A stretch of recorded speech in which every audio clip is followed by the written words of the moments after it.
እየቀነሰ ይሄዳል ብሎ የሚጠብቅ ሰው ካለ ከዛሬ ጀምሮ ተስፋ እንዲቆርጥ እፈልጋለሁ። ከጀርባዬ አንድ ባለስልጣን አለ። ከጀርባዬ ኢየሱስ የሚባል ባለስልጣን ቆሟል። በል ይለኛል፣ አውጅ ይለኛል፣ ተናገር ይለኛል፣ አብራ ይለኛል፣ ተናገር ይለኛል፣ ስበክ ይለኛል። ራቫሴ ካቲያና መጽሐፍ ቅዱስ ምንድን ነው የሚለው? እንደ ባለስልጣን ያስተምራቸው ነበርና በትምህርቱ ተገረሙ። እንደ ሕግ መምህራን አልነበረም ኢየሱስ ያስተምር የነበረው፣ በኃይልና በስልጣን ነበር ሲያስተምር። ፊቱ ላይ ያለው ግርማ፣ ሲናገር ከአፉ የሚወጣው የጸጋው ቃል ያስገርማቸው ነበር። ኢየሱስን እየተናገርኩ ፊቴ ላይ ፍርሃት ሊነበብ አይችልም።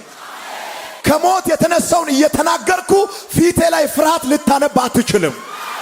ከሞት የተነሳውን እየተናገርኩ ከሞት የተነሳውን እየመሰከርኩ ፊቴ ላይ ፍርሃት ሊታይ አይችልም። በሰማይና በምድር ስልጣን ተሰጠኝ ያለውን በድፍረት መስክር። የኢየሱስን ትንሣኤ በድፍረት መመስከር መቻል አለብን። ግራ ቀኝ እያያችሁ የምትመሰክሩ ሰዎች ማቆም አለባችሁ።